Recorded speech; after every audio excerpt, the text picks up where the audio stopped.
being from California, there are no HBCUs here, and I wasn't aware of HBCUs, and I didn't think too much of it, and I was like, I thought the same thing, like, second-class education, and it was literally someone just like you who brought together money and took me and a bunch of kids to New Orleans and Atlanta and showed us what that experience was like, and it changed my fucking world. And I went to a HBCU. I went to Dillard University in New Orleans, and I'm telling you, I became me there.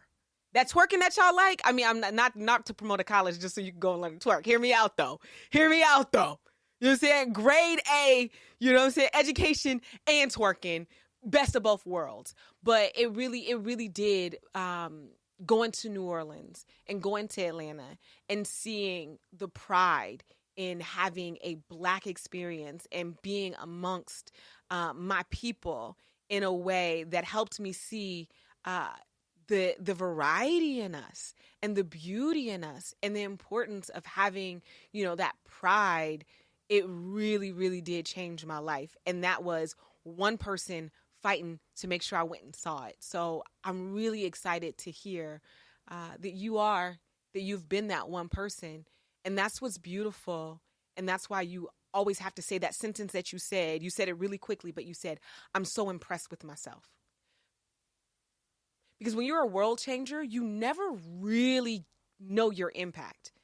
Because everybody just chooses a different path, and we don't see what the alternate outcomes are. So when you're a world changer, you're going to have to learn to pat yourself on the back and be impressed with yourself, because you don't know how many lives you saved or changed or turned around. You just have to make the assumption that you did. And that's a bold ass assumption, but it's also a right one.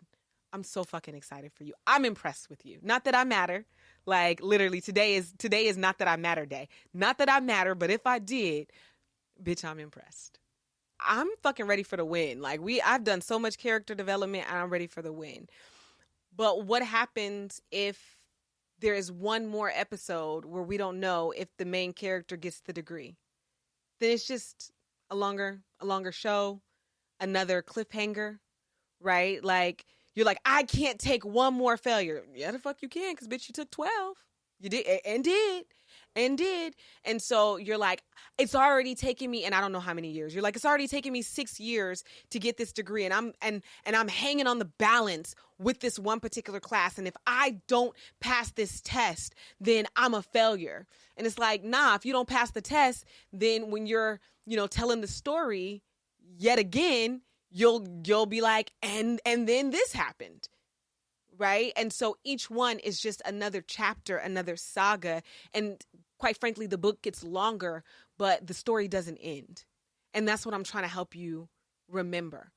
Every failed test, every failed relationship, yeah, you're ready for the win. You're ready for that thing to materialize. But the truth is, you maybe haven't learned every lesson that you need to learn. You maybe haven't, dug into it and got it, because when you do, all of those things will fall into place.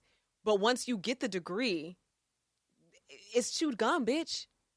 So go ahead and have fun with this pseudo stress of, am I going to pass this test? What's the next thing? Am I going to stay in this relationship? What's the next thing? We always want the thing that we want. But once we get it, that's done.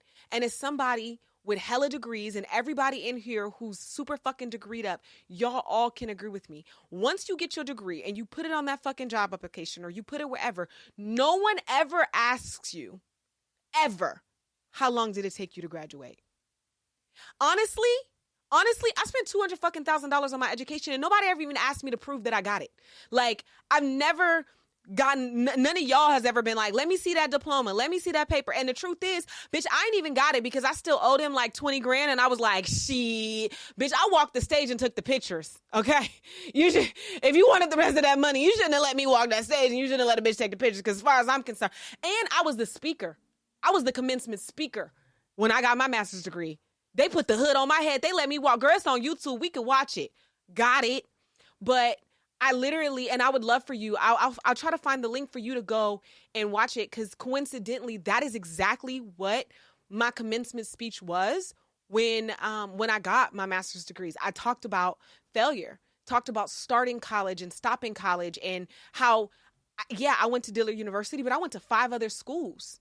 And some of it because I had to leave the school because I got into a fight. Some of it I had to leave the school because they weren't supportive enough because I had kids. But in all of that happened, all of it just made a very beautiful story where I learned that I can go to the depths of hell and still come out on top. But we be rushing to the finish line. Once you're done, you're done. And all you're going to do, I promise you, when you're done with reaching this goal and this dream and all of this shit that you want to succeed, is find something else. And I'm not saying that you shouldn't be ambitious and finish this one thing that you feel like your sense of self-worth is tied into.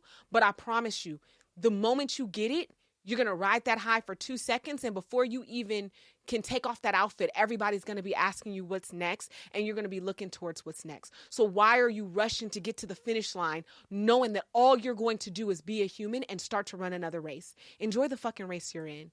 Do your best now and trust that you are learning everything you need to learn to get to the next level. And you'll get there when it's your time. It's your time zone. Those other people who graduated in 2 years, 3 years, 4 years, 10 years, that's their story. And so long as you try to interject yourself into other people's stories, you are going to feel out of place. Enjoy your ride. And if you don't fail that test, you failed the test. That doesn't make you a failure. Something that helps me is to remind me all of the moments that I had to succeed, even to get to the point where I could fail.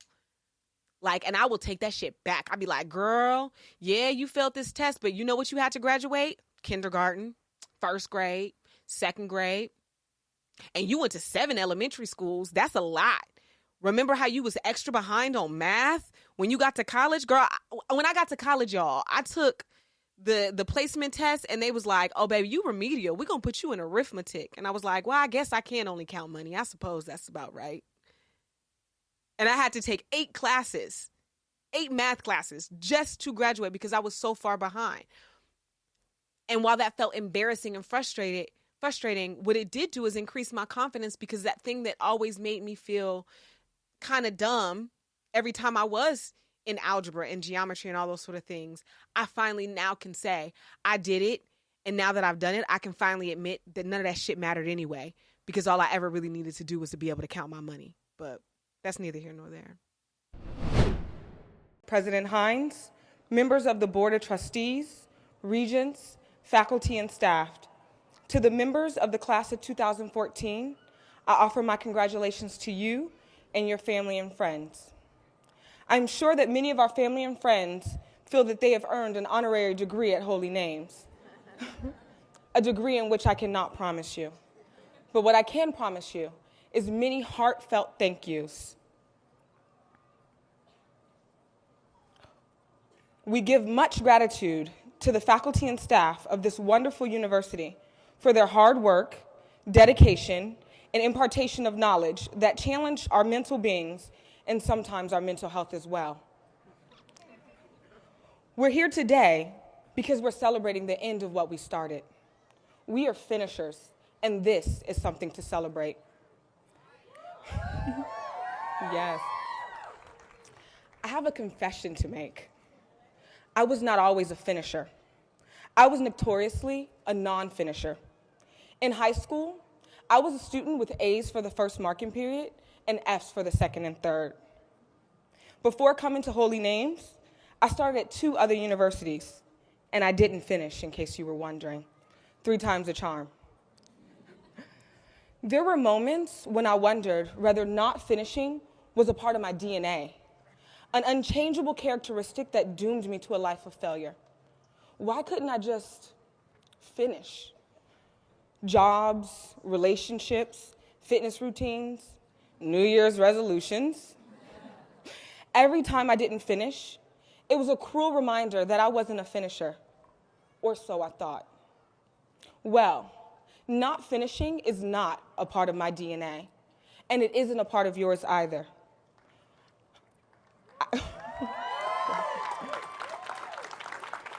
I had to learn how to be a finisher.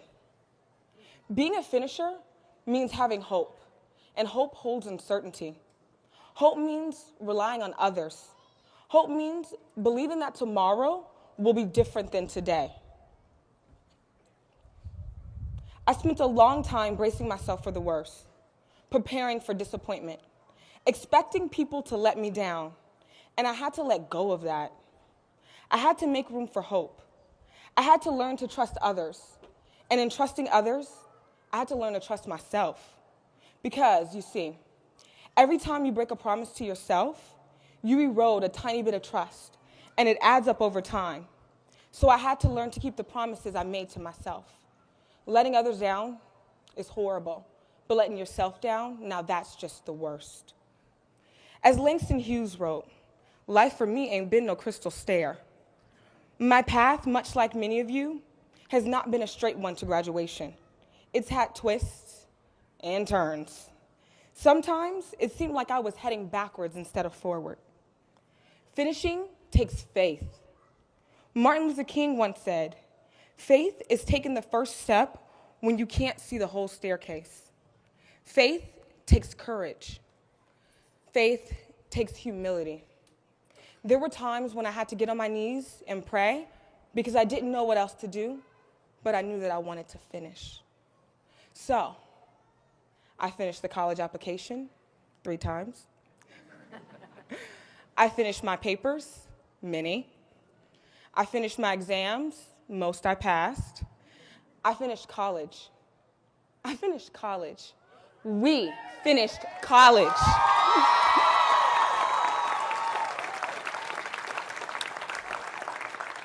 And every time we finish something, big or small, let it remind us that there is a finisher in us. There is someone in us who sets goals and reaches them. We're finishing one goal, and there's a sense of nervousness in the pit of my stomach because I know that finishing is another word for beginning. That means a new goal is on the horizon, one that may seem even further away than getting our bachelor's degree. People are asking us, so what now?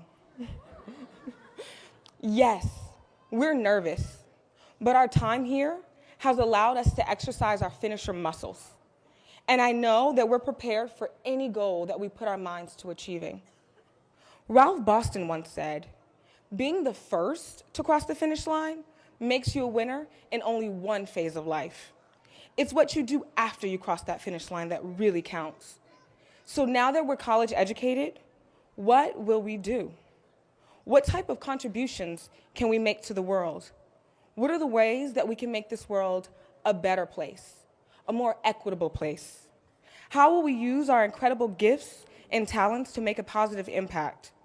Now that we're finishers, how can we serve? A deep, deep thank you goes out to you, BaeFriend, for tuning into the Shift Show. I'm Britteny Floyd-Mayo, founder of Trap Yoga Bae, your positive psychology advocate, and master confidence coach. I'm so glad that you joined me on this journey of self-discovery and transformation. My goal with Shift Show is to bring you real, raw, and unfiltered clips from live coaching sessions that can inspire you to live your best life and get your shit together. I'm so glad you joined me on this journey of self-discovery and transformation. Don't forget to follow me on social media at Trap Yoga Bae to find out how you can be in the room live, as well as catch behind-the-scenes content and daily inspiration. You can listen to Shift Show everywhere you listen to audio. You name it, bitch, I'm there.